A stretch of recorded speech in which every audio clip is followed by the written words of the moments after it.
All right, what is up, my friends? Welcome. What's this, the digs here?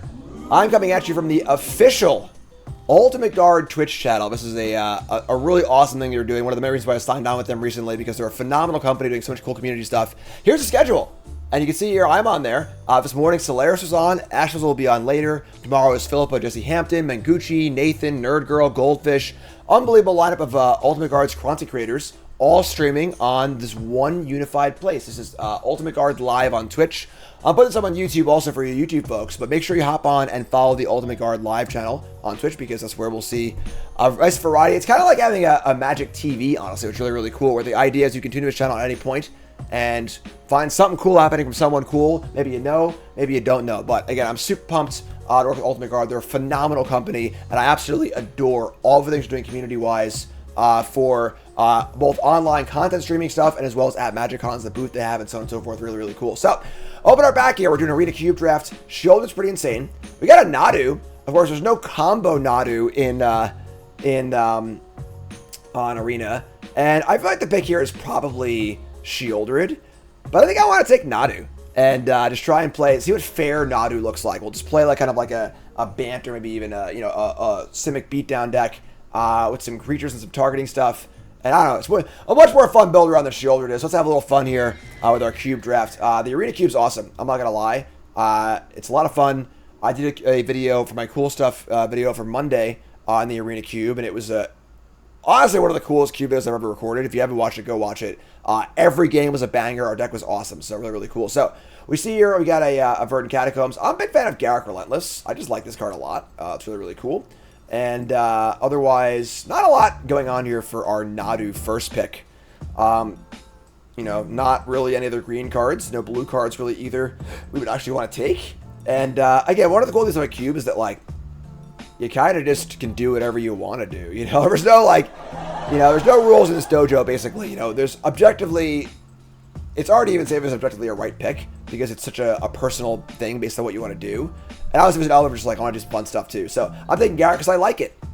And that's a lot of what Cube is. I'm just taking this card because I like it, and it makes me smile, and that's really, really cool. Get past the back with a Wandering Emperor. This is a great card alongside Nadu, and a great card in general. And I was kind of thinking Bant anyway, because, white has a lot of good creature stuff and targeting stuff. We got a Cerise, Slayer of Fear, a little life gain stuff, Welcoming Vampire. Yes, Emperor, I think. And then no lands in our colors. Lands are really, really important too, which is cool. Shaggy says, good luck at Worlds. Thank you. Appreciate that. And yes, really, really good news. I just got the news also. They have given Kai a special invite to Worlds. I could not be any happier. If you missed the news of the Pro Tour, Kai is unfortunately has cancer, which is obviously awful. And Kai got given the wonderful honor of having the Player of the Year award named after him, which could not be more warranted or earned. Obviously, an absolute legend of the game. It's been a pleasure working with him for this Pro Tour and the Lord of the Rings Pro Tour. Just so freaking cool. As someone who's, of course, a pro player, but also a fan of the game, when I first started playing PTQs in the late 2000s, Kai was like, it was Babe Ruth. Finkel and Kai were the number one and number two for sure. And I'm really, really happy they especially invited Kai to Worlds. He'll be there on hand, and he'll be there to personally give the first ever Kai Bude Player of the Year award to whoever wins it. Probably Simon Nielsen, if we're being real here. But yeah, super, super excited. Can't wait to have Kai in the house for Worlds. Kai was going to come anyway, actually, and come test with us regardless, but I'm super happy he'll be actually playing in the event, which is really, really cool. I'm pumped. So happy about it. Just really, really great. So, Sharp-Eyed Rookie, Restless Vinestalk, Sanguine Evangelist. This card's fine. Might just take a land here. Rookie's kind of cool. I think pretty cool. I think the Rookie. Rookie's fun. Vinestalk's cool, but it's not as good as a dual land or a fetch land or something like that too. So, Hinterland Harbor's great though. We got Smuggler's Copter, which is pretty good too. Huntsman's Redemption and Uvenwald Oddity. Probably table one of those, honestly. Copter's great. Doesn't really play in our Nadu space very well. I just think land. Whatever. Copter's great, but yeah, and Simon won last year too, right? So, Player of the Year award. Simon would be the first person to win it back-to-back since Kai, right? That's how it would work. It's kind of cool. So, take the Harbor here. We'll see about this Emperor. We're not married to white. We only have a few white cards here. This pack's bad for us. Holy moly. Okay. So a lot of red-green cards. We could be Teamer. It could be a thing. The Quake Mole is kind of cool. Psychic Frog's insane. I guess Sultai could be a possibility too. Psychic Frog's really, really good. Felder Profane, some white-red lands. Yeah, just thinking the Frog. We had Frog in our last Bronze Mythic deck, which was very exciting yesterday, and I'm still living that high too. All right, Slam Llanowar Elves. One of the most important things in Cube. I wrote an article on CoolStuffInc.com today about it. I went over it. Value over replacement. There only are so many mana dorks in the Cube, all right? There's a million 6-mana Planeswalkers and 6-mana threats. There's a million mid-level 3-drops. Only a small smattering of Llanowar Elf effects, and there's nothing you want more than like the Llanowar Elf. So slam it. We are passing a Pylon, which is kind of cool. Scavenging is kind of cool. But yeah, take Llanowar Elves. I would say right now we know we're blue and we're green. Beyond that, we don't know. Sky Sovereign's a house. But again, 5-drops are 5-drops, you know. Fanatic Aronis is pretty awesome. We had a really good experience with this card in my Cube draft on my video. Jukin Event Sentinel Recruiter, whatever. I'll take a Fanatic here. I think one of the great heuristics, I think Martin Yuza pioneered this heuristic. But if you're ever drafting and you're ever stuck between two cards and you're not sure what to take the cheaper card. That should be your default tiebreaker every time. So take the Fanatic. And wow, Avacyn's Pilgrim tabled. That is awesome. So did the Ferox and a Triome, I guess. But slam the Pilgrim. And again, we know we're green. We think we're blue. Beyond that, we're not sure. But Mana Dorks are the bomb. Fetch land also tabled. Yeah, so one thing you gotta know, folks, if you're drafting Cube, is that these fetch lands are insanely high picks. I would only ever take like the highest tier of card over a fetch land that's in your colors, because this one green fetch land will be so good in our mana base. It's unbelievable if you get any dual lands or triomes or scry lands or whatever else. So Windmill, slam the Catacombs. See a Godless Shrine, a Welcoming Vampire. I mean, I guess we could end up 3 colors if we want to play Frog and Emperor. Right now we're not. White doesn't seem particularly open, honestly. I'm thinking of a land, though. Vampires, whatever. And if I do end up white, I'd rather have Godless Shrine than Vampires, so take the Godless Shrine. Bloodbraid Elf. I do love Bloodbraid Elf, too. We were discussing Teamer as a possibility. It's a little worse than all these Mana Dorks, but Scavengers is a weird graveyardy card. Sure, let's take Bloodbraid Elf. Let's have some fun. And then the Oddity tables, the other green card did not, and then Blood Tithe Harvester also. Oddity's fun. We're definitely green. Quake Mole also tables. So, alright.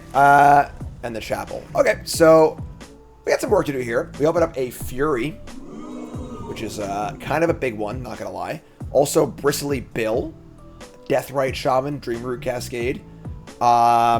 We're already going down the red path, though, and Fury's a pretty awesome one. We can even, like, target our own stuff with Nadu play, which is kind of cool. So, let's Dink Jam Fury here and cement ourselves into probably red-green, maybe splashing blue. So, Bristly Bill is very good with the fetch lands. We had a really good Bristly Bill experience in my last Cube draft, but there's a Sword Splash there, too. But Fury's insane. You know, there are very few cards in the class of Fury and Sword Splashers, and even then, Fury's just a better card, just 2 for 1, so... And now we're looking at me playing red-green. We got Town Razor Tyrant. Pretty fun card. It's been nerfed quite a few times at this point. Let's see what the current text is. ETB, target non-basic land you don't control. Loses all abilities except for mana abilities. And gains beginning of your upkeep. Sack this or take 2. So a little worse than it used to be. It used to be any land. I think that was the only other nerf maybe, but... That Thundering Falls here also, which would be very, very good if we're splashing and has some fetch lands. Unfortunately, our fetch land cannot get that one yet, but we'll get more fetch lands. Tyrant's pretty good. I mean, it's a pretty good beatdown card. 4 power creature also. I guess we only have the 1 blue card, right? I mean, we first picked Nadu, we're kind of like marrying it a little bit, which would normally be a mistake in a regular draft, but I think it's just fun in a Cube draft. But, all right, I'm taking the land. Take the land. We'll figure out the rest later. Lands first, all rest comes later. Here's a Scalding Tarn. So this is a really good example of what I was talking about value over replacement, right? Where Gargarot's a house. This is a banger of a 5-drop. But there are a lot of good 5-drops in the Cube, all right? And there's only 1 Scalding Tarn, you know, as far as on-color fetch land for us. And we're going to take the fetch land here. Ideally, we'll table Ridgeline, Sulphur Falls, maybe Unholy Heat. Gargaroth could table maybe, but slam Scalding Tarn. And there's a Commercial District to go alongside it, but Mystic, yep. Now we have 3 Mana Dorks in our deck, which is insane, because there only are like 4 or 5 Mana Dorks in the entire Cube. Ideally, we'll table the Strangle or maybe the District. But yeah, slam the Elf.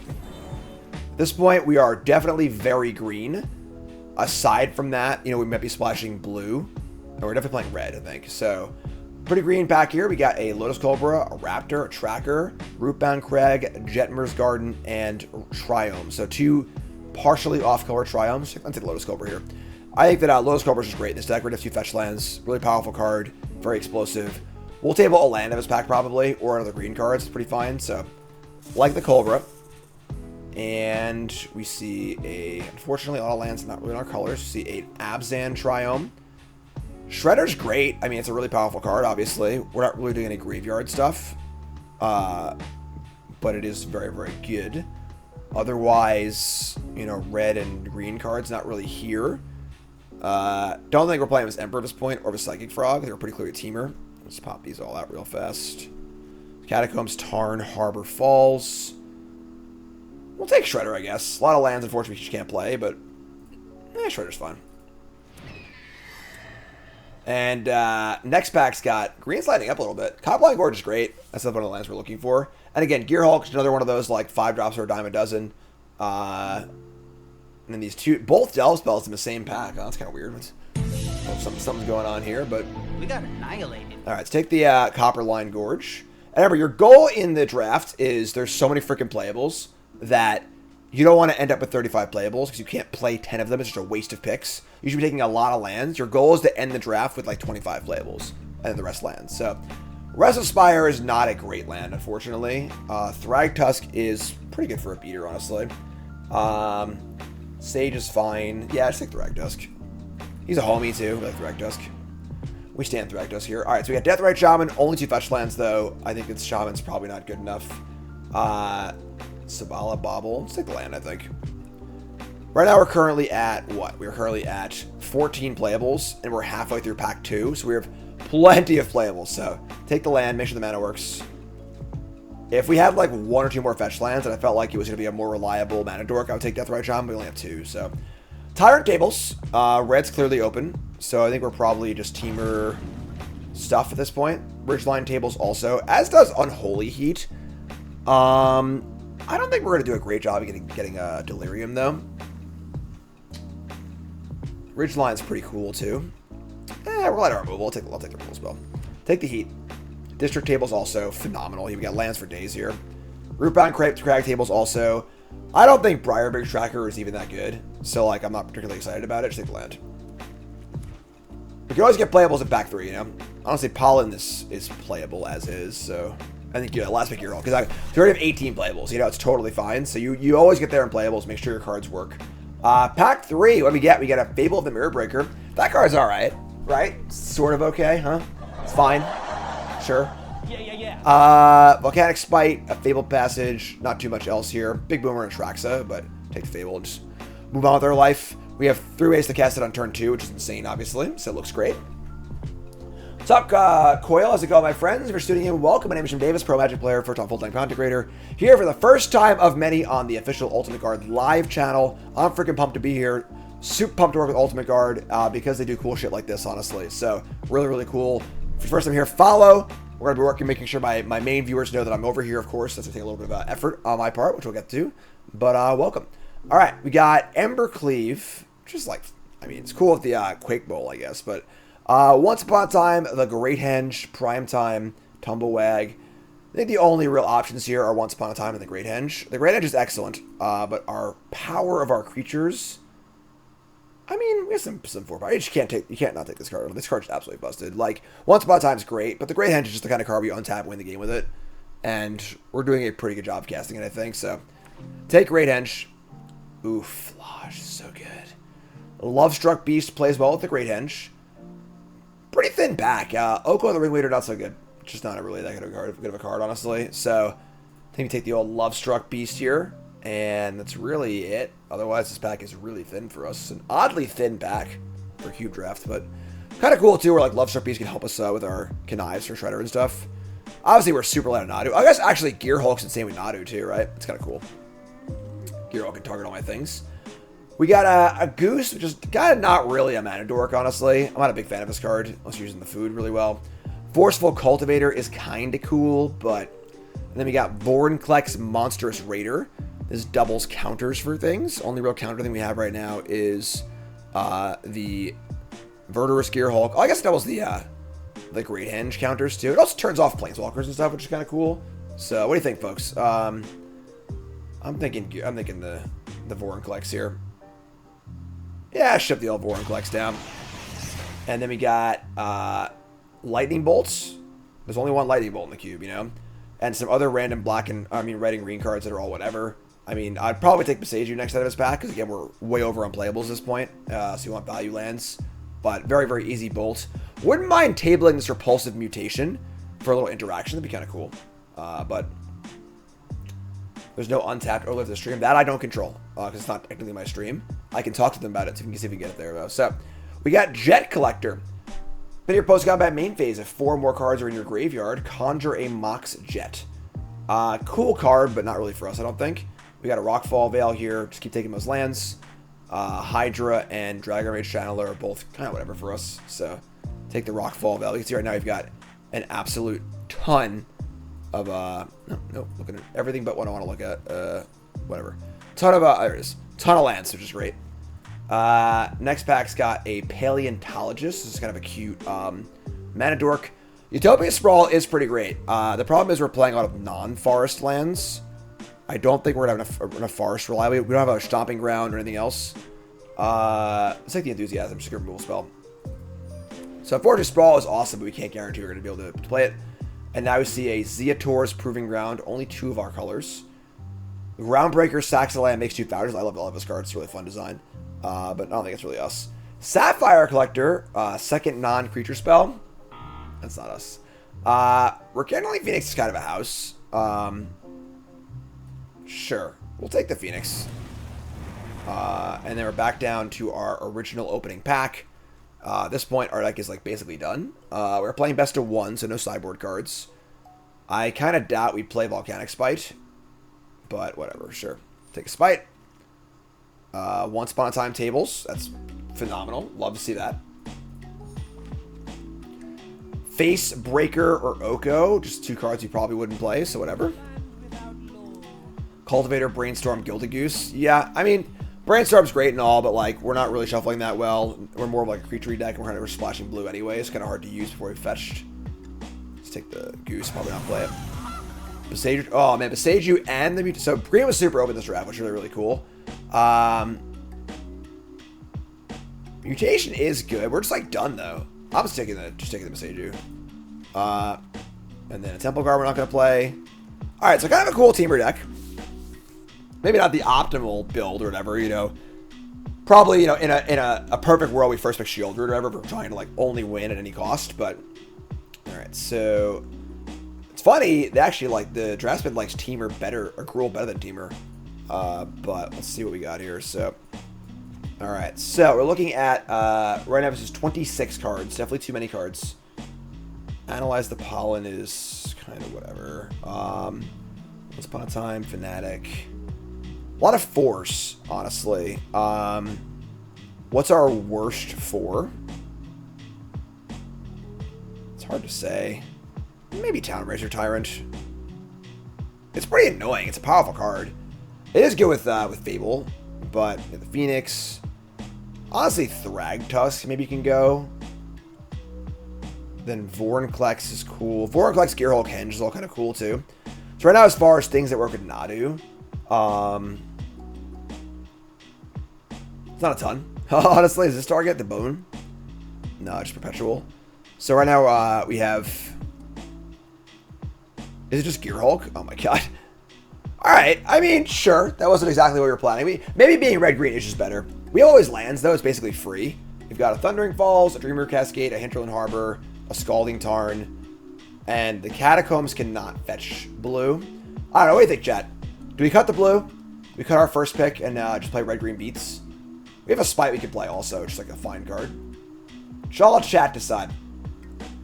What do you think? Cut blue or play blue? Tell me in chat. All you Ultimate Guard live viewers. What do you think? Cut the bird. You gonna ban Nadu? We playing Modern here? You ban Nadu? What's going on here, huh? We have 2 birds, actually. So then our mana base will come down to District, Gorge, Rockfall, Crag. This fetch line can find... Both fetch lines can find the District. And then I have Lotus Cobra, too, so... Alright, let's work up in the blue. Alright, Nadu's gone, Shredder's gone. So now we add the Volcanic Spite. And... maybe we just add the Analyze the Pollen, too, then. Kind of a bummer. You know, I wanted to do cool Nadu stuff, but it sucks because Nadu's like kind of a cool card. But the cool thing to do with it is just a freaking play Shuko. That's really it, you know? It'd be kind of fun to see the card without the combo potential, but whatever. Is what it is. So I think 15 lands is fine if we're playing Once Upon a Time and all these mana dorks. We got District, Copperline, Veil, Rootbound, Tarn, Catacombs, Beseju. We're definitely heavier on green.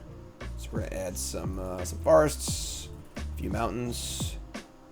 This is 12 green, 9 red. I think that's good enough for me, right? I guess the fetch lands can fetch untapped. Oh, I can't fetch untapped green. I'm going to do 1 less red. I'm going to add an extra forest. We really want to have green on turn 1. And a lot of our red cards. We have double red cards, though. Sure, this is fine. Our mana's pretty good regardless, So, there it is. Red-green beats in the cube. Bloodbraid Elf and friends. And, let's freaking do it again. Brought to you by Ultimate Guard.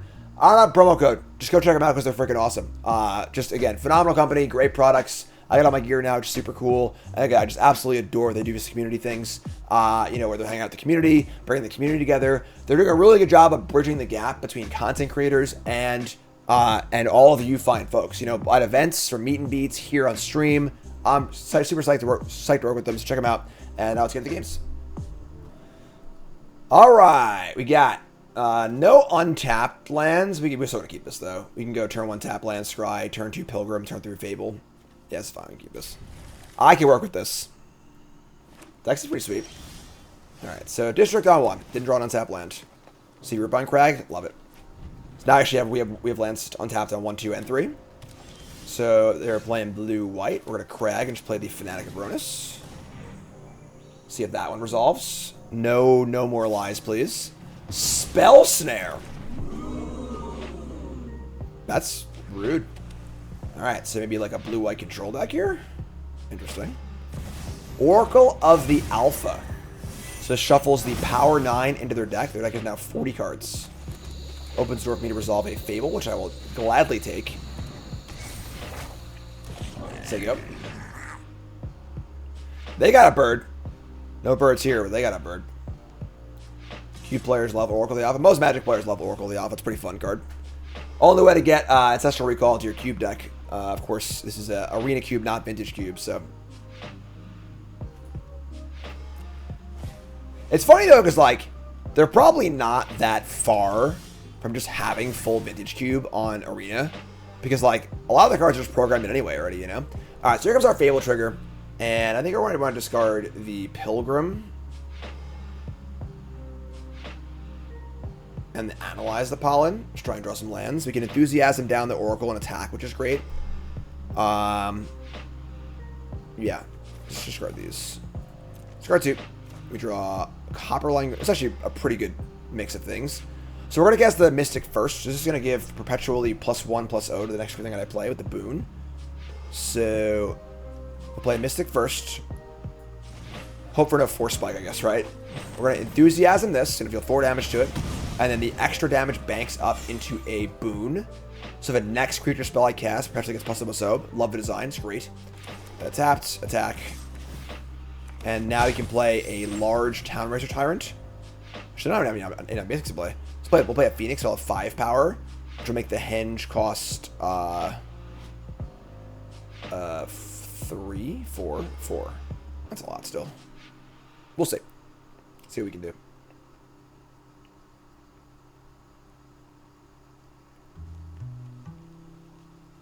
Good chill tune here.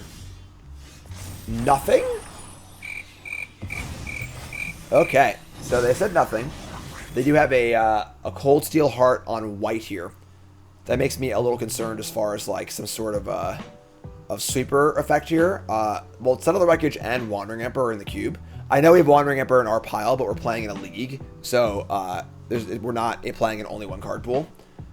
I think we're just going to attack and play Phoenix. Oh, I play a 5 power Phoenix.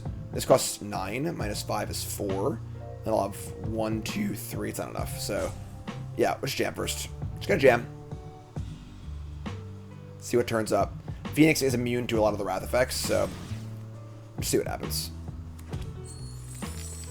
One of the big things about Cube is that, like, it's really hard to know exactly what they have because the card pool is so big.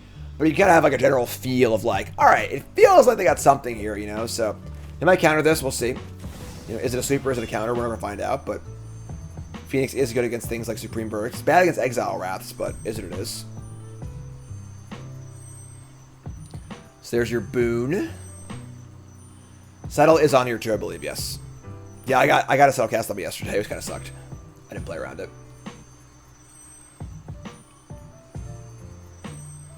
Cool sound effect.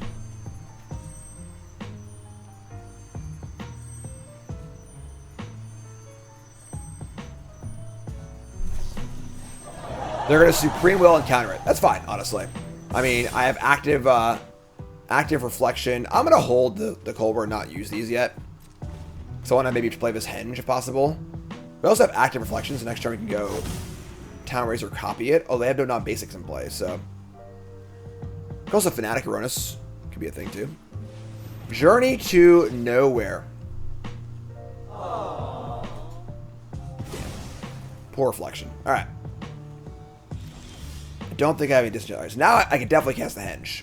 Also, holding Colbur is better for Henge too, because now I can play it and make a draw card immediately. So let's Eternalize Fanatic Erroneous.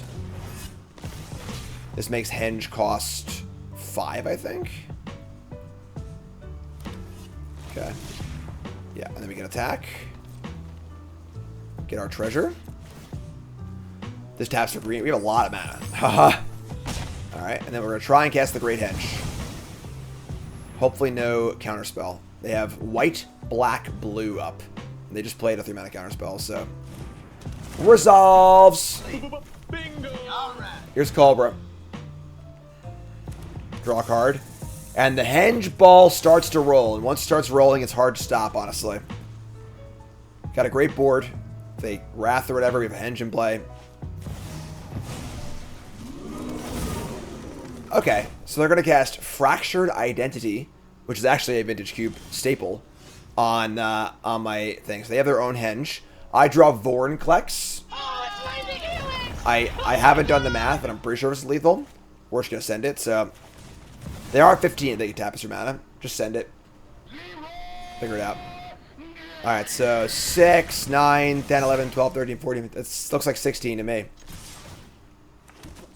Boom!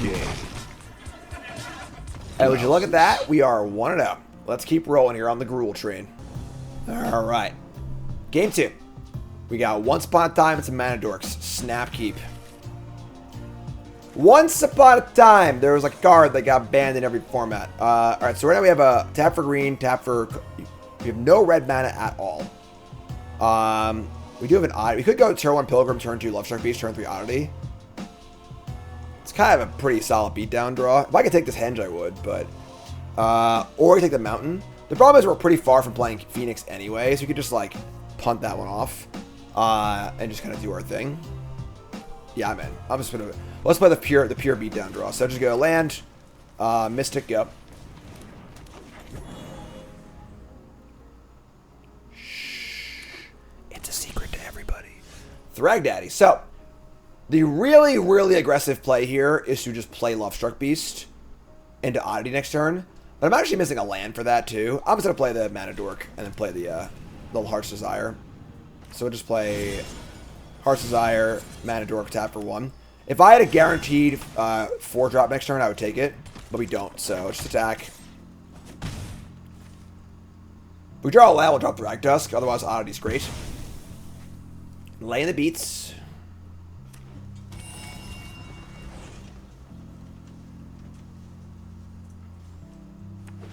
Spar's headquarters, and they have a nice mana base. 2 fetch lands and a Triumph so far. We draw a land.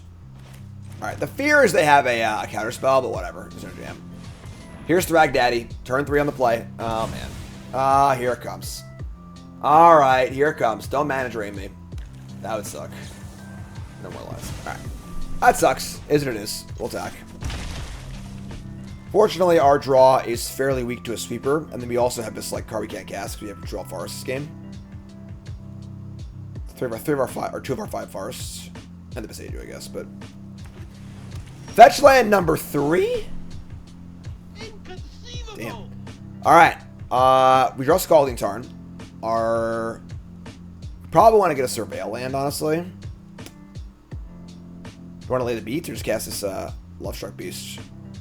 Let's cast Lovestruck Beast. I think the haste creature is better for a post-Wrath world, so let's play land, play Lovestruck Beast. Then we'll attack. This plays around soft counter spells. Crack another fetch. Man.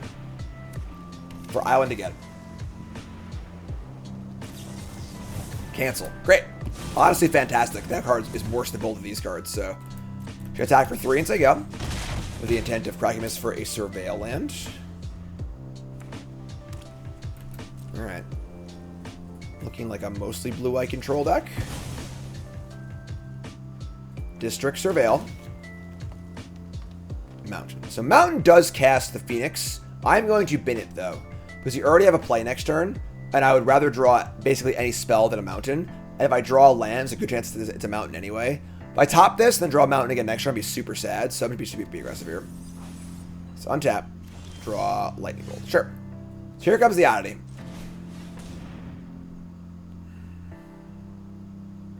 Bolt, not a great draw against a control deck, but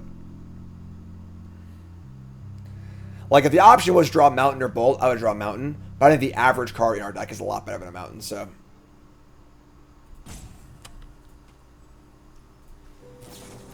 Commit. Alright, that is going second from the top, I believe. That is true. You're a 9. Might have a Narset memory sort of plan here.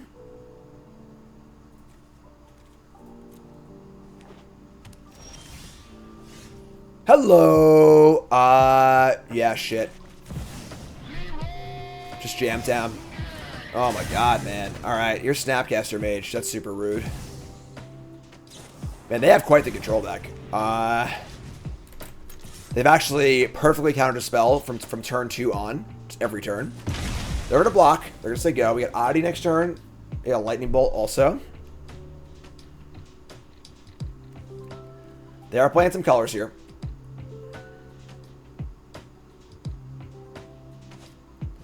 And they're going to cruise. Damn. Alright. Pretty picturesque start for them, I'm not going to lie.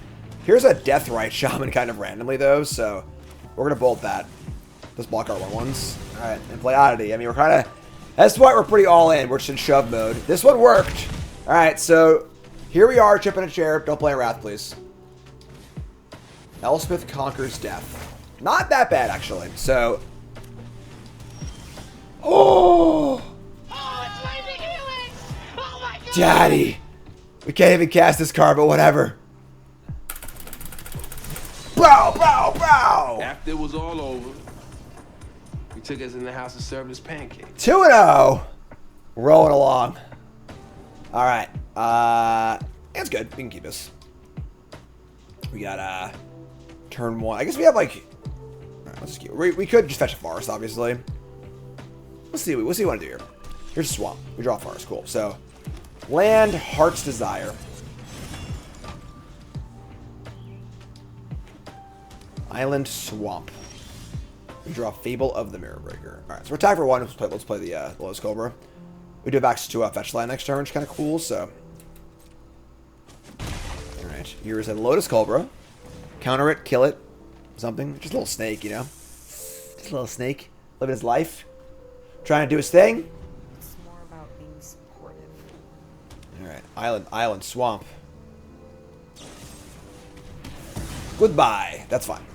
That paves the way for Fable the Mirror Breaker, which is a great place to be. So, resolve Fable. Always happy to resolve Fable. Attack for 1, say go.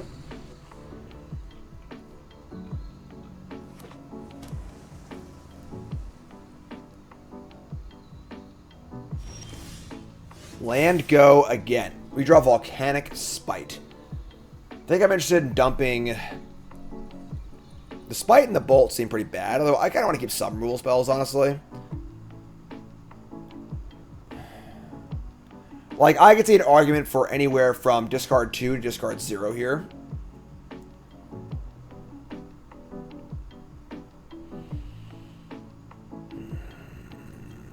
Don't have much information yet either. My gut says discard Beseiju and Lightning Bolt. That is what my gut says. You got a ton of bangers in this deck. Want to keep the pressure going, but I'll keep one removal spell. Alright, let's do that. Discard Beseiju Bolt. We draw land. Not quite what we were looking for, I'm not gonna lie. I would take that Lightning Bolt back over a land, but sure. We're going to play a land. I guess just attack, right? Play Love Shark Beast. The bad news is if I kill the one, our beast can't attack. But it's a threat that, like, if they counter or kill this, I'm ecstatic. But they kind of have to do something. Exactly. Awesome. So great. So Counterspell Love Shark Beast is phenomenal because there are bajillion of better cards that they can counterspell. Love it. Yeah, we kept Spite for that reason because you want to be able to discard things later. They play a Sedgemoor Witch. And that's awesome. So we're going to end step. We gotta kill this, I think. We could just Vorinclex next turn. But I kind of want to just kill this. And we'll have 2 draws to draw a threat. And then Vorinclex can be our top end. Yeah, I like that. Target this. Auto pay. Goodbye, Mountain. Pave a life. No problem. Sharp-eyed Rookie. Not the best, but sure. Alright, so we're gonna attack. And then, how deep do we want to go? Definitely play lands running. We're going to surveil land. We should play all of it. I think we should play all of it. We play all of it because if they Wrath us or something like that, we have a follow-up for Vorinclex. So, fortunately, no clue off of our rookie, which is a bummer. But all right, that does not look like they have a sweeper. They have blue, black. I don't think Cryptic Command is on Arena, is it? Alright, dump land or else. Draw Forest. So we can play Vorinclex here. I think it'd be very, very foolish to do so. That being said, I mean, it would grow. It's just like, what can they have here? You know, like counterspell, maybe a removal spell. We want to just hold this bad boy for later, I think. I'm just going to Reflection, copy this, attack with everything. So try and copy this. Resolves. Send it. 2 treasures in the bank. They just take a bunch. Wow. And I'm just going to hold this. They could have a discard effect. I don't even know. Honestly, at this point, we're in pretty good shape, so it's kind of hard to imagine what they could have to stop us, but there's no Cryptic Command on Arena. Sure. Okay, well, that was easy. Sure. So while we're in our victory, basking in our glory here, I'm going to remind you what's going on here. Boom. All right, so I'm on the Ultimate Guard channel. For you YouTube folks, you're also watching on YouTube, but this is your PSA to go on Twitch and follow Ultimate Guard Live. Twitch.tv/Ultimate Guard Live, because they have this phenomenal schedule set up where they're bringing all of their content creators to you. It's kind of like just a TV channel where, like, you know, hey, what's on today? I don't know. Oh, it's former world champ Nathan Stoyer. Cool. Oh, it's Seth from Goldfish. Oh, it's Jim. Cool. So you can see here later today, Ash will be on, Philippa, Jesse on tomorrow, Mangucci, Nathan, Nerd Girl, Goldfish. Pretty awesome little lineup there for the week, you know. Great stuff, and it's only expanding. And one of the many reasons why I've joined up with Ultimate Guard, because they're doing so much awesome stuff like this. So let's get into our next game, but really cool stuff. Chad asked, well, what's my take on pre-modern? I have never played it before. That being said, it does interest me a lot. I've never been in a position where I would play it. You know, there are so many forms of Magic right now, it's hard to like just play a new one. If I was somewhere and pre-modern was going on and I was handed a deck, I would be happy to play it. It hasn't really come up yet, honestly. But I've heard Goblins is pretty good in pre-modern. I also just have a bit of nostalgia for all those awesome old cards. So something I would like to do if there's some easy way to do it. But it hasn't really come up, honestly. So we're going to keep this. We're on the draw. We can fetch up a Surveil land. And we have a 2-drop and a 3-drop and a 4-drop and a removal spell. I'm going to keep her. Okay, draw another land. We'll save this for Mountain. So we'll get this, play the Catacomb. Advantage means maybe an aggro deck would be kind of cool. Maybe not, I guess. Sure. What do I know? Boros control. Big Boros. It's a Cedric and Patrick favorite. Big Boros. So we're going to keep this land on top. And we're just going to start jamming stuff. Here comes the old rookie. Pass turn. What's chat's take on pre-modern? Have you folks played it? What do y'all think about it? It's kind of cool, but like, you would think appeal-wise, a format that literally never changes would get stale. But I see lists posted on Twitter and stuff, and it looks like there's a decent amount of movement also, which is kind of cool. So it's also fun to think that like there were decks that were illegal and extended back in the day that just like were never discovered that were really good. You know, like that idea is like so much fun as a Magic player to think that like, wow, like the Icarus decks, it extended for a long time. There was like, you know, a period of time went by where the full Icarus deck, which was completely broken. There's like the early versions of Dredge, and like no one played it. And like for a month, there was just this deck in the format that no one played that was completely broken and required banning, which is so cool. So here's a Crag. We're just gonna Fable and just do our thing. In for 2, say go. Restoration discards a card, makes 2 tokens. We got a target for our Town Razor. We got a Bloodbraid Elf. I'm feeling pretty good here. Elf will grow the Sharp-Eyed Rookie. They get discard a land, get a land back. It's just a cute little way for white to ramp. Yeah, I know Mengu has this cool paper show now. It's just pretty sweet. I actually recorded a little paper content last week, which you'll be seeing at some point on my channel. Pretty fun. Kind of a new experiment for me. Can't discuss too more than that about it because I'll give away some stuff. But so they're gonna just kill my Fable token and say go. 5 cards in hand. We've got some choices to discard here. We're probably just casting Bloodbraid Elf, realistically. We have Besage You to kill, you can kill this thing. I kind of think I just discard nothing. Like maybe Lovestruck Beast. Because it's like, we only have one, I don't have any 1/1s. Maybe we can do better than Lovestruck Beast. And then we could be greedy and discard the Scalding Tarn too, because we're scared of drawing 2 lands. But like, I am pretty greedy with Fable, I'm not going to lie, with my discards. I am pretty aggressive.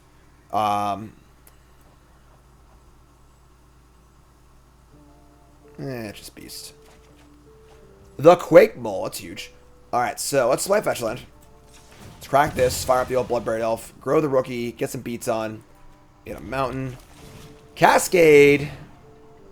Cascade into... We do have a few dead removal spells which suck, but... God, come on, why do I talk? What's it? There's like 2 bricks in our entire deck. Ugh, whatever. All right, so big beat on Bloodbraid Elf here, but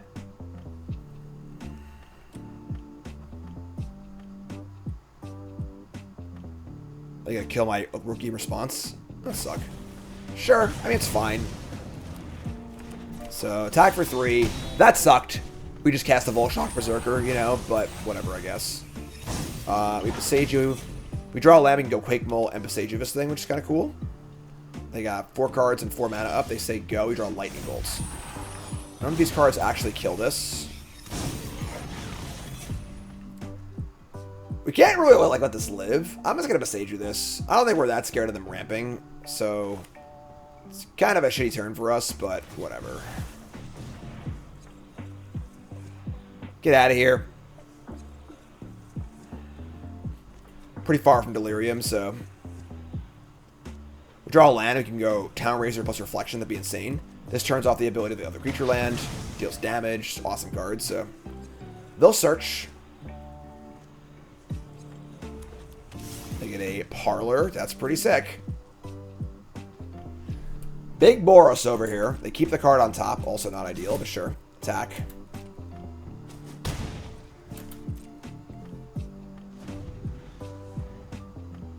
What's cool is that the land doesn't lose this effect from Town Razor.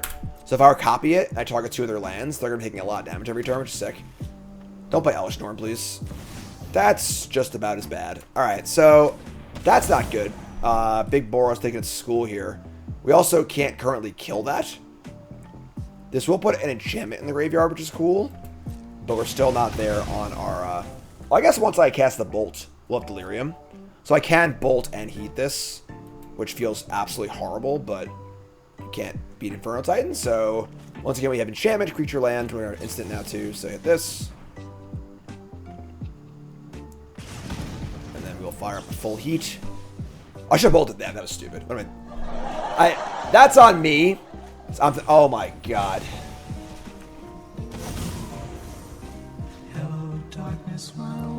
Well, that's the end for us, folks. Can't beat that.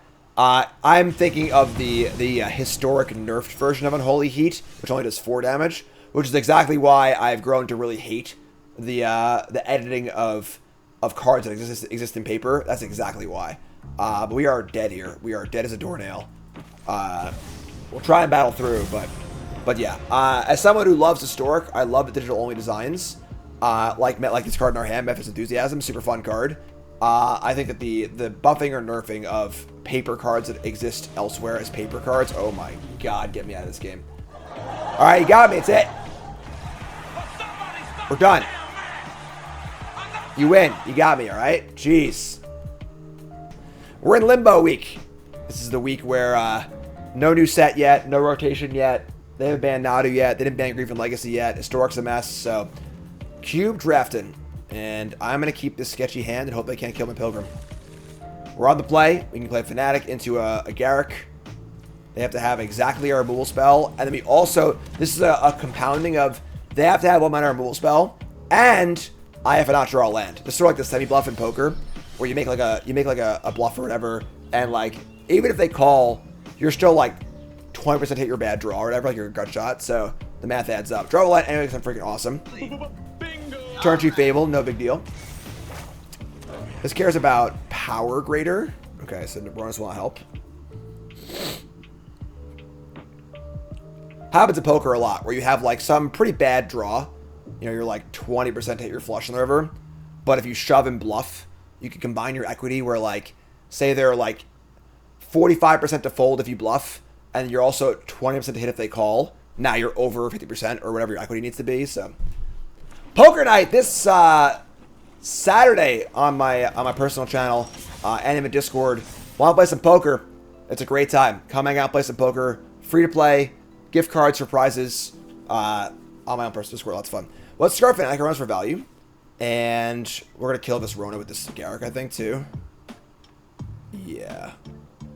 I think just Fnatic here. Get some value. Draw Oddity, sure. Just play Garruk, kill this, attack. Love me some Garruk.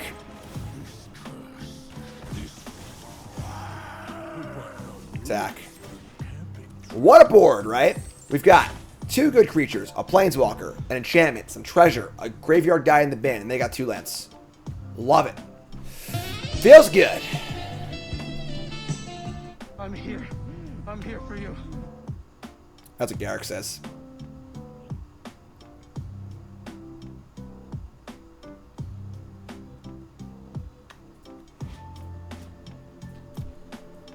What do you got, friend? As long as they ain't big Boros, you know? Anyone here listen to the Receivables? One of my favorite pieces of Magic content. Probably my favorite piece of Magic content, honestly. I don't consume that much Magic content, but Receivables is. Elvish Mystic. Oh my god, they are off the deep end, folks. We've got Naya. We got Izzet. They chose black for this. Okay. Alright, so we're gonna untap Rockfall Veil. We can sack a creature to look for a creature.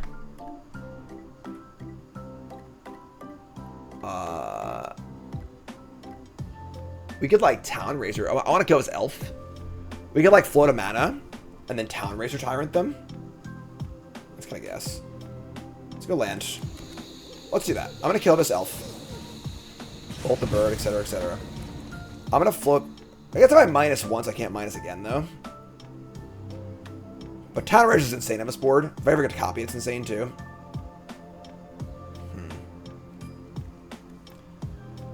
I'm gonna wait till next turn. I'm just gonna play the Oddity. Play the Oddity, make a token, and then set up for the Town Razer thing next turn if my Reflection lives. Cool, that's fine, dude. Sure. So actually, it worked out really well. So, whenever you're trying to set a thing like this up, like a really good play, it's typically better to try and do it all in one turn, rather than give your opponent a turn to react to you. So we can just wait. As of right now, they don't know that Reflection's super valuable, so could cast the Rookie here too.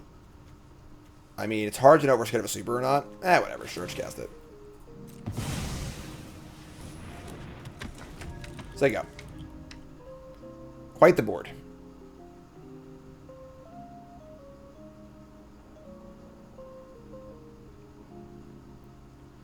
What do you got there, friend?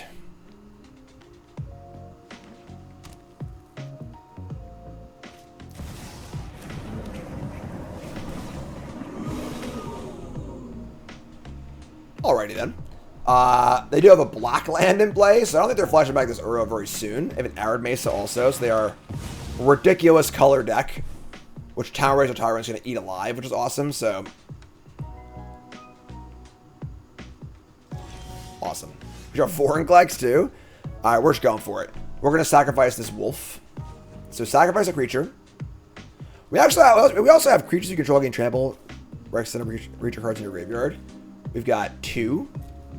We might have lethal here with the Vorinclex, but like it's risky if they have anything or whatever. I'll do my Town Razor play. So let's sack creature. We'll get 2 clues too. Table's not bad. What's up, Smurl? I have no pity. Town Razor Tyrant. Cast Town Razor Tyrant. This is gonna... So, this thing targets their land. It loses all abilities that aren't mana abilities. And then every upkeep, they gotta pay 2 damage, or pay 2 life, or sack it. So, pretty insane. Target this thing. Get a counter on my rookie. And then we're gonna Fable and copy the Town Razor. And this modification persists. It does not die with the creature. So now they have 2 lands that are burning. The land continues to burn, etc., etc. And then we got 2 clues off our rookie. We're going to attack. And I'm not going to lie, folks. I'm feeling pretty good here. So they take 10. And they now have 2 lands that will be dinging them for 2 or getting stone rained. And then even worst case scenario, they're able to cast a Wrath of God. We have 2 clues, a treasure, a planeswalker, a graveyard creature, and a 6/6 haste in our hand. So...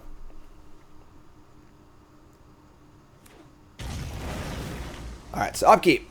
Take 2 or sack your land. My only Pro Tour top 8 came with this card in my deck. In the Neon Dynasty Set Championship. Me and Town Razor Tyrant. We're buddies. We're friends. Burn underneath the peasants. There we go. Taste it. Get off my plane. Alright. Hand's great keep. I haven't guessed Fury yet, actually.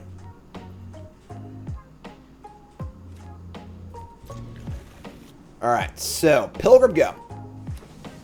They got Foothills. They have a Lutri. So Lutri is one of the best cards in the cube because its companion condition is literally just playing in a cube draft. So just a free companion.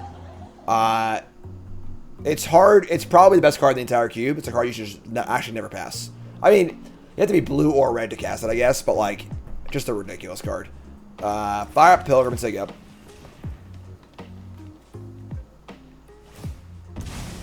Actual 0 downside. As long as you can cast this spell, even if you like, if you're playing, you know, green-black, and you have like, you know, 1 Raucous Theater and 1 Triome, there's no downside to companioning it, so...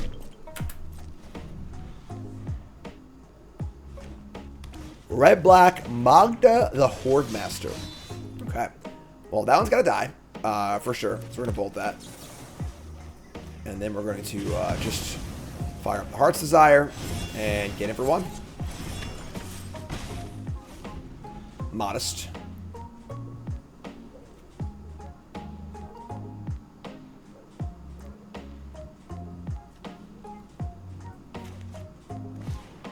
Inti. Alright, so Inti, but they miss a land drop. Damn. Alright, so we're just gonna Love Struck Beast District, I think. And then we have a Fury on tap too, so if they play another creature, it's gonna get wrecked pretty bad. So District will show us Analyze the Pollen. Yeah, ship that. The card sucks. And then we'll just say go. It's better to land, probably, but.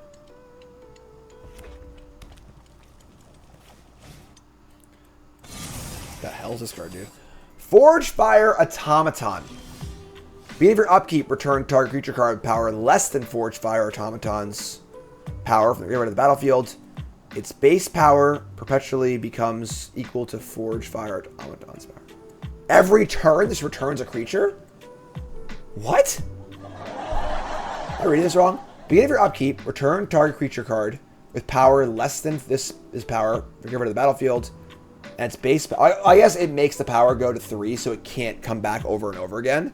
That's still insane, though, right? Like we have Fury, so whatever. We're just like savage slow rolling our opponent because we had to read the card. But here's Fury, I guess. Here's Wonderwall.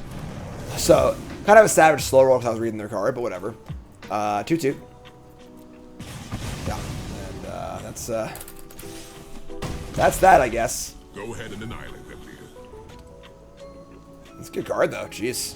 Yeah, that was good enough, I guess. We'll take the dub there. Sorry about that slow roll. Your card had a lot of words on it. I had to read it. Yeah, hand is great. Gearhulk. So funny, these cards are just so broken with their so many good 5-drops that, like, it's not even that good, you know? Like, Verder's Gearhulk's a wildly good Magic card, but, like, you know, like, the floor on Gearhulk is a freaking 8/8 trample for 5, you know? And that's, like, not even that good. It's crazy. Swamp. Forsaken Miner. That is good for me. Untap. Draw Rock, Fall Veil. Fire up free once upon a time. Rookie Oddity Land. We got plenty of lands. Just Rookie, you're right. We should fit into our curve a little better. So, sure. Hit the Rookie. And fire up Mystic. So you have Mystic into Rookie, into Bloodbraid Elf, into Fury or Gearhulk. Nice. Over under on number of Garlic Knots consumed while family is gone. Yeah, usually whenever I get those Garlic Knots, I buy like 24 of them. I just like call up and order 2 dozen Garlic Knots, and I eat a bunch and then freeze the rest. So probably a lot. You know, while I'm gone, usually Nicole will make a lasagna, and then you know I'll kind of eat that. You know, make a little food for myself, have some Garlic Knots and stuff. So we draw the Great Henge. That's pretty cool. So we're gonna go land Rookie. Hopefully our freaking Bloodbraid Elf. We've cast 2 Bloodbraid Elves and they both missed so far.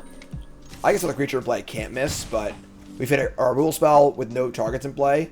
Only have like 3 or 4 of those, so not that many misses in our deck, but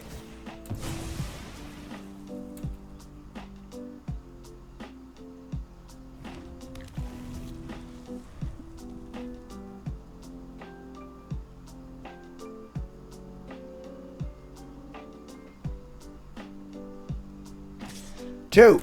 Take it. I'm a big fan of this card. Huge fan of this card. Love these Gravecrawler kind of cards. Oh, we're Jund. Okay. I'll show you Jund next turn. Rada, Heart of Keld. So now I actually want to draw a rule spell. Here's Bloodbraid Elf into Fable the Mirrorbreaker. I guess that's fine too. So Bloodbraid, Fable, grow my Rookie. I would trade Rookie for this thing at this point, because I'm happy just to get a value at the exchange. So attack for a healthy 6. Next turn's Fury or Gearhulk. Not bad. And if things go wrong with a Henge, I gotta play a longer game too, so. Here's a Proving Ground for true Jund status.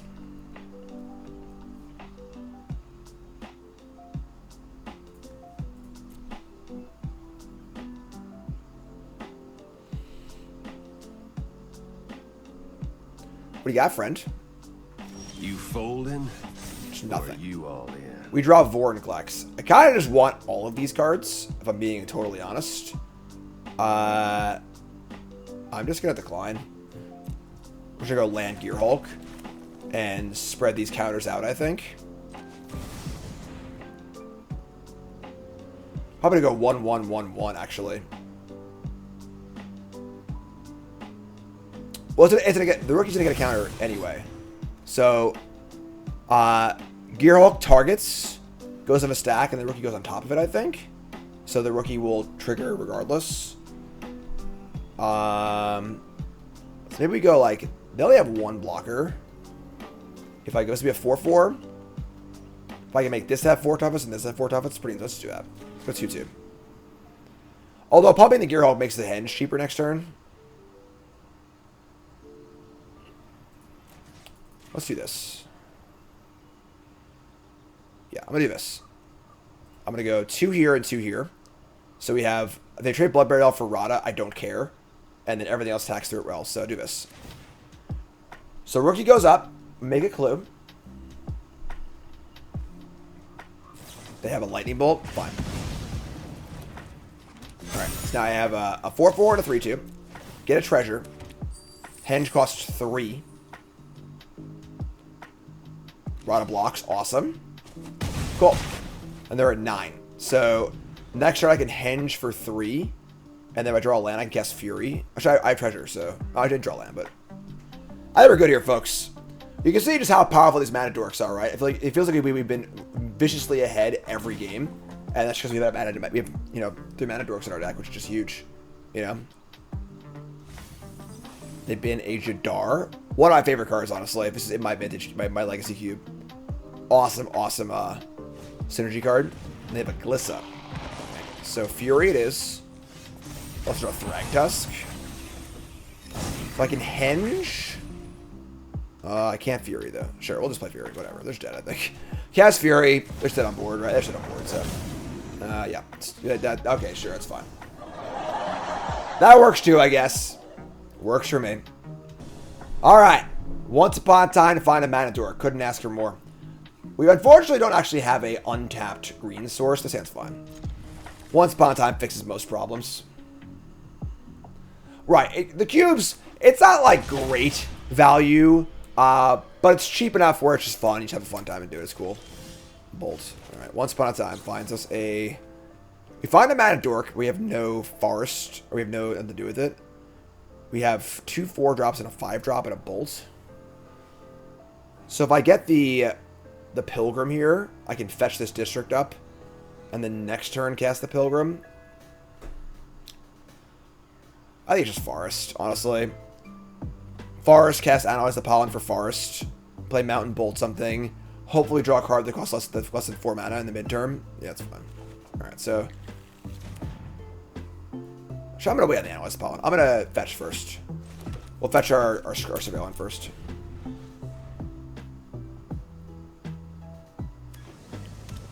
Alright, so... Foothills. We should just use the base art for all the cards in the cube. Make it as simple and easy to look at as possible, but that's just me. Deep Root Wayfinder. Pretty good card, honestly. Good cube card. There's certainly a subsection of cards. I gotta kill Wayfinders. I'm gonna bottom this. A subsection of cards that are like really cool cards that never find a home. Wayfinder's one of them. It's a really cool cube card. It's in my cube. That's like a Legacy Plus cube. But you know, not really good enough for play anywhere else because it just like doesn't really have a home. But kill this, Analyze Pollen, and get a... I don't think it matters, honestly. A forest, whatever, sure. And I would love to draw any card that costs less than 4 mana. So any of these cards here. Next turn, some playable card. Play a Fortress and a Guardian Idol, sure. We did it. Cool. Here's our rookie. And now we can go Garrick. That would not pump this though. I just Quake Mold into Gear Hulk.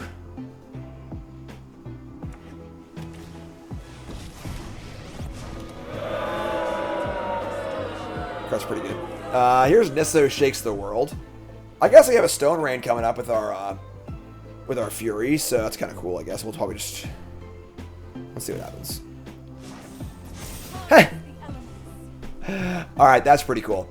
They're going to animate their Restless Fortress and attack with it, which fires up the trigger. So they will lose 2, gain 2. That's pretty cool. All right, so we're going to untap. This kind of sucks because I want to pitch cast this Fury, kill the land, and start hitting the Nissa down. Yeah. It's funny, actually. Pitch cast Fury will also add a counter to the rookie. So we can take Nissa down quite a bit here. And then just cast the Garrick also. Alright, so let's pitch cast this. Which I'm not thrilled about, but we'll do 3 and 1. This grows.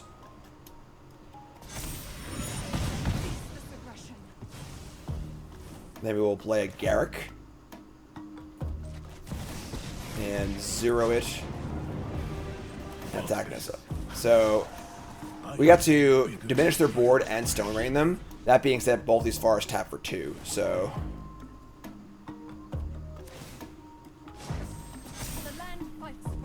could be something big here. Dream Root Cascade. That is a lot of mana. Oh, not Bonnie, no! Bonnie's getting us even in non-freaking regular, non-bronze mythic drafts. Alright, Bonnie Paul is pretty insane. And then they're not going to attack. They are going to attack. They have to draw a card, put a land in. Oh my god. So we got a block here. Oh, that guy's from the graveyard too? God, Bonnie Paul's so good. Alright, we're going to block. We can draw land for Gearhulk here. What is going on here? Just tap for mana? Sure. Draw land. Alright, so we can Gearhulk, dump all the counters on the Wolf, and attack the Nissa for... Sorry, we'll make it a 5/5. So they have to block with Body Paw, or Nissa dies. That's fine. Alright, so let's play Gearhulk. We'll go 3 and 1. It's like the opposite of Fury, it's funny. Attack Nissa. Body Ball is just insane. It's just an insane card. Like, as I found a home and constructed, I think it will once Standard rotates. But it really is a messed up card. It's just like 2 6/6s and card draw on a freaking 6 mana body. You can Cavern of Souls. You want Nissa or Bonnie, or chump block with an Ox. Trying to put the squeeze on him here. Nissa's dead. All right, we killed Nissa. 2/2. Go. Analyst played a few in the board, yeah, as a sideboard juke against Graveyard Hate, but right, here's a Razor Birch Thicket. This is now 5/5.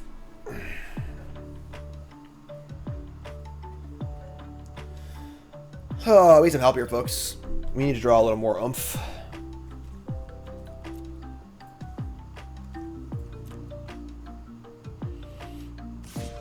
Alright, here comes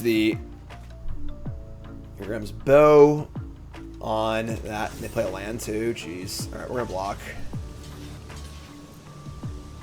We gotta find a way to kill this Bonnie. We got instant creature, sorcery, land. So we've Unholy Heat can kill it. Not much else though, honestly. Bracket fetch down to 20.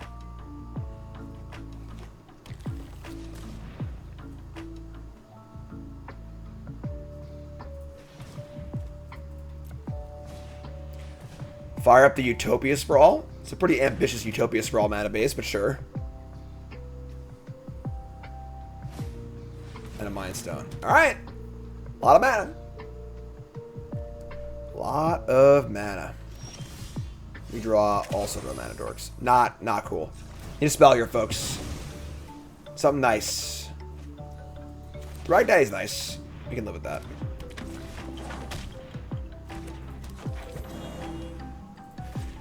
Alright, so we're saying go. I mean, we got, a decent thing going on here. We're making some wolves.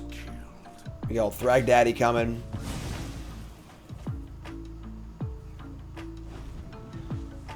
Sack the stone, draw a card. They have a fortress. They have a bank buster. Boston.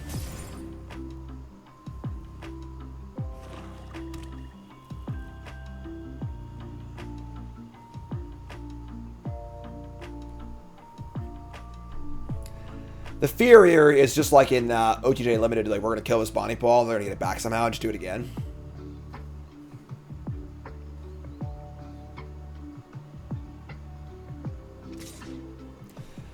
Every attack draws a card, just so powerful. Try and block. There's a trade. Here comes the Unburial Rites, something like that. Prime time. Do they have Field of the Dead? That's the question. And the answer is no, thankfully. Thankfully, no. Bingo! All right. Field of the Dead, one of the better cards in the cube, honestly, because it's a lot of mid-range battles like this. So having a card that can just like, you know, take over a mid-range battle is awesome. We're going to make a wolf, and we're going to fire in Thragdaddy. Actually, I think it's the beast, because the thing is, the beast blocks the Titan better than Thragtusk does as a trample. We want our Garrick to live, I think, so.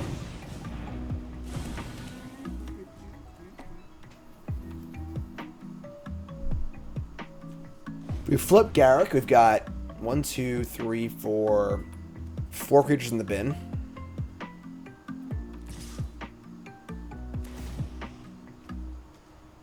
They're attacking Garrick. It's funny. We kind of want Garrick to take 1 damage and flip. We can use the backside to overrun and kill them. But I also want to kill this Titan. So... sure, whatever. Block. Alright, I mean... Sure, that sucks. Alright, well, back to square one. Maybe we'll deck them.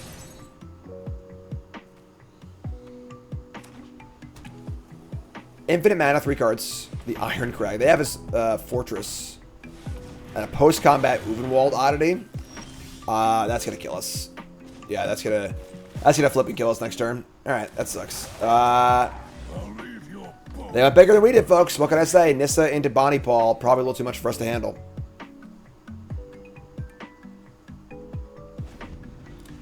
This flips into an 8/8 trample haste that gives an anthem and haste to all your creatures.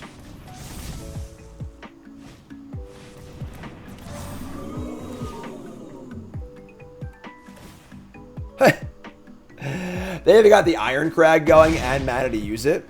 That's bad.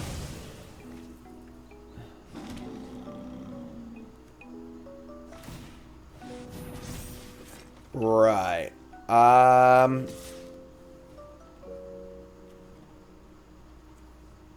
Okay. That's it.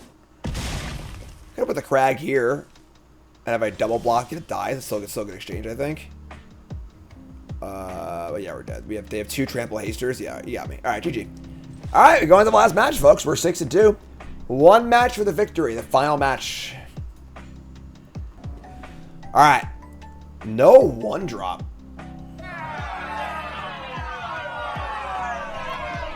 It's like pretty hard to mulligan this hand. We have a Scryland too. Oh, we're gonna keep. I love it. We're gonna keep. Swamp. Draw the rookie. Yeah. What's up, Misha? Getting the max value. Maximum games. It's like in golf. Like, you want to take more strokes. You just get to play more, right? Those pros shooting like 67 or whatever, they're stupid. If I shoot 120, I get double the freaking value of my money, you know? Alright. Surveil end. Hit a Shadow Doubt me. Surveil into a 3-drop. A good 3-drop. Forest in the bin.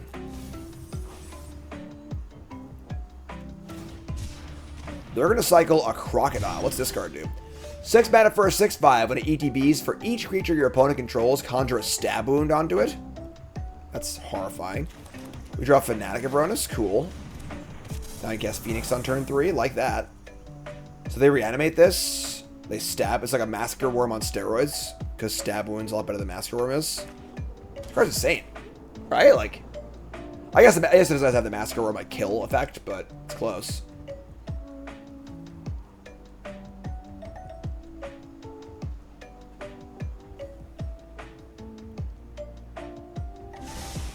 Scry bottom. Name red. Play Ginger Brute. Can't catch me. Alright, we're kindling Phoenix. Do your thing. A lot of... Oh, man. Remember cool animations?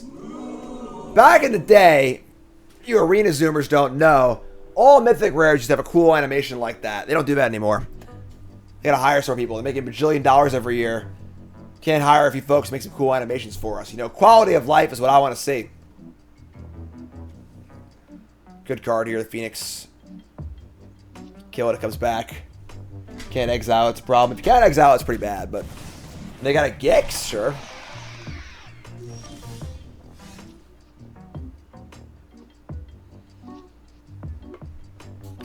This is going to be a really, really good turn for us because this thing taps for 1 million. We play the Henge, play a Rookie, and then bolt the Gix.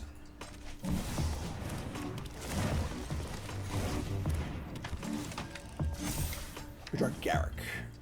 Garrick's cool, but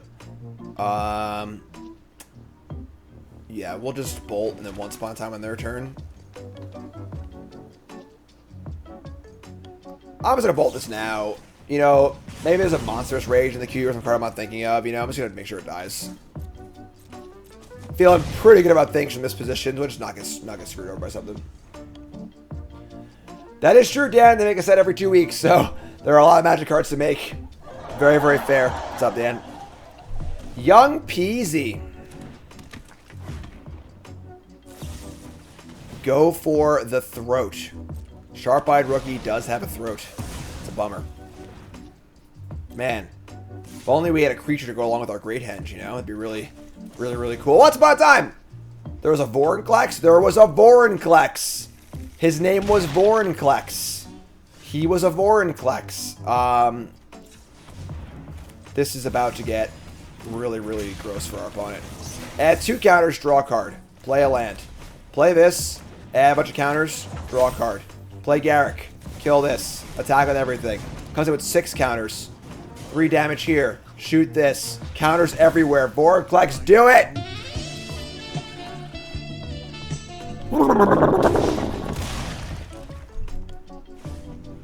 I would count our odds of winning this game as very, very high.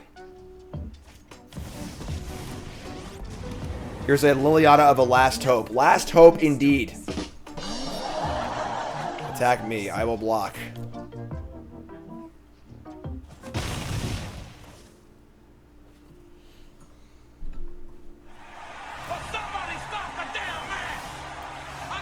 There's a Fury for good measure. Let's do that too. Alright, let's cast Fury. And let's kill these things. Keep showing off. I will style if they let me. I'm not above it. Alright, and then we will, that's all we can do, I guess. We can't do anything else. Alright, I guess we'll attack, whatever. Boom. Taste it. Turn 6, kill. It is funny that Vorinclex makes it hard to flip Garrick. But you know what? We take those Nambos all the way to the bank. 7-2. Cube draft in the books. And there you go. Let's look at our deck real fast. And unfortunately, first pick Nod, who didn't play it. Wanted to play it really badly, but good solid red-green deck. Keep that curve low. Really, really important in this cube and all cube is to take the really cheap cards. Lana Rolves is the pick over anything. I don't care how exciting that Rekindling Phoenix looks. I don't care how exciting that Bloodbraid Elf looks. Take the Lana Rolf. Value over replacement is the name of the game in the cube drafts, alright? There are only so many of these. There are plenty of 5-mana idiots and 4-mana idiots. So, good lands, good 1-drops. That's the ticket, alright? You folks, love ya. Like, comment, subscribe. Peace.